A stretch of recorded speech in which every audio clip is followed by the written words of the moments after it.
Hello, welcome to Monopoly on Addiction here on YouTube. My name is Brandon, the founder of IROC, which stands for Independent Recovery Oversight Committee. Our mission here at IROC is to be an independent, outside checks and balance on industries serving vulnerable clients.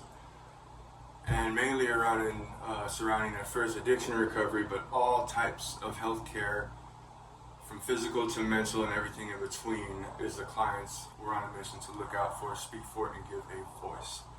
We originally planned to do a completely different production, which is still going to be in the works, but today is November 5th here in America on Election Day, and we had a breaking story incident that happens that we have to give the clients a voice for today. It involves the RCC, Recuperative Care Center, putting their policies before the rights, federal rights, of American citizens and the clients they are supposed to serve and protect. That will be today's story, breaking news here on Election Day. And I must say a disclaimer ahead of time.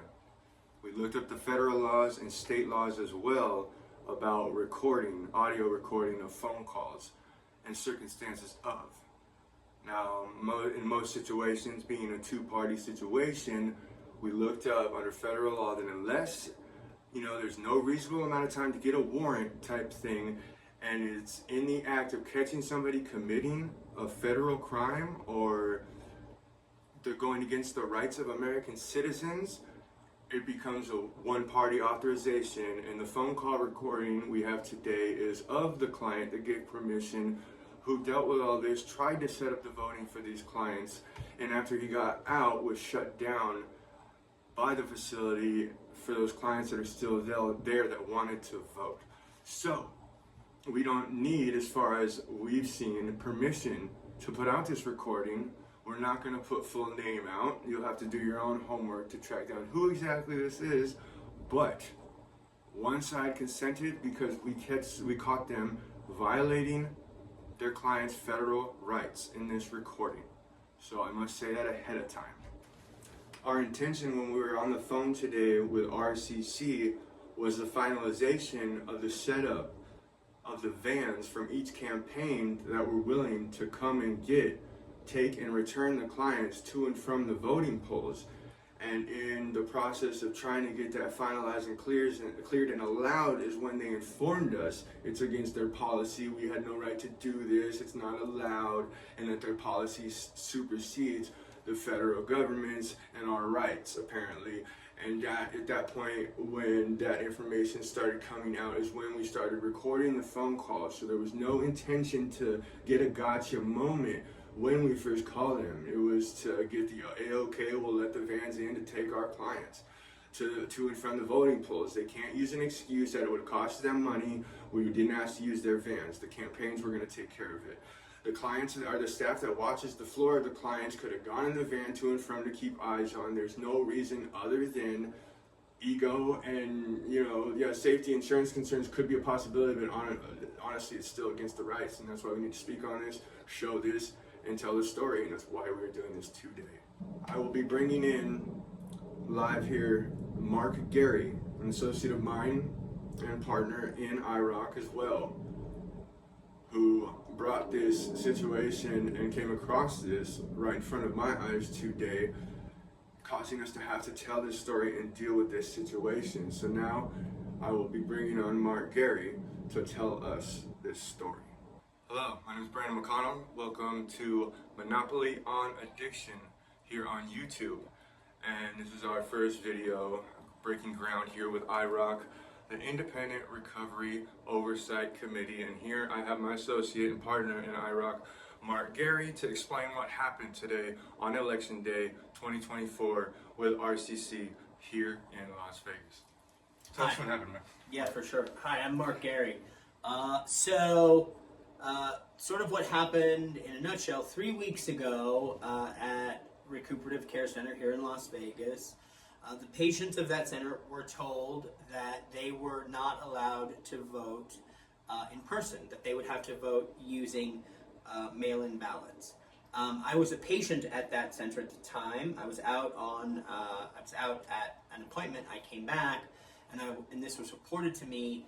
I got the proper information. I went to staff and I said, I'm not asking, I'm telling you this is a federal law.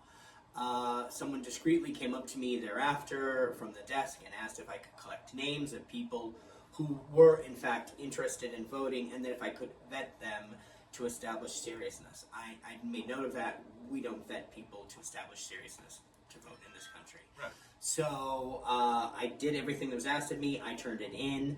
I then called both campaigns to organize rides for today. The American Disabilities Act provides that every American with a disability has the right to vote at their polling location, not by mail-in ballot. So that's every American's fundamental right.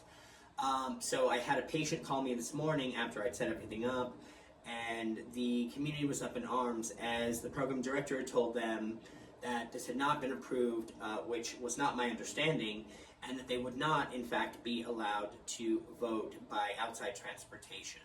I then called the front desk. I was patched through to the second in command, who had the program director on the phone, and we had the following conversation. You'll hear later in this filming. But what he did was basically from both campaigns organize everything to be done. But sorry, I didn't mean to cut you off. No. But the important factors is like we were calling to just say, hey, are you gonna let the vans through to make this happen?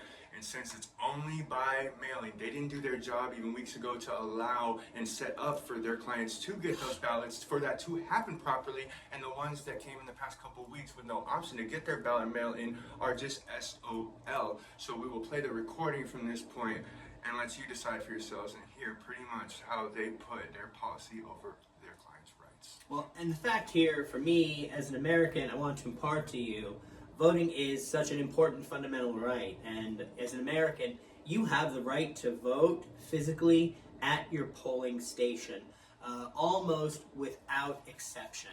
So what I found really disheartening about this was that there was a disconnect between the reality of the law and these people's observation of it based upon their policies. So this is kind of what's unfolded today, and I'm really proud of my friend because he's really committed to this, and this is about bringing you the truth, and it's about exposing the bad actors and getting ahead of the narrative, because these are people who've been creating, driving, and establishing their own narrative for far too long. It's time to come directly to the public and let you, the people, make your own decisions. Yes, and at IROC here, that is our mission. We are here to give clients a voice. That is our motto as an independent outside oversight without any direct financial interest within these industries, companies taking care of these vulnerable clients.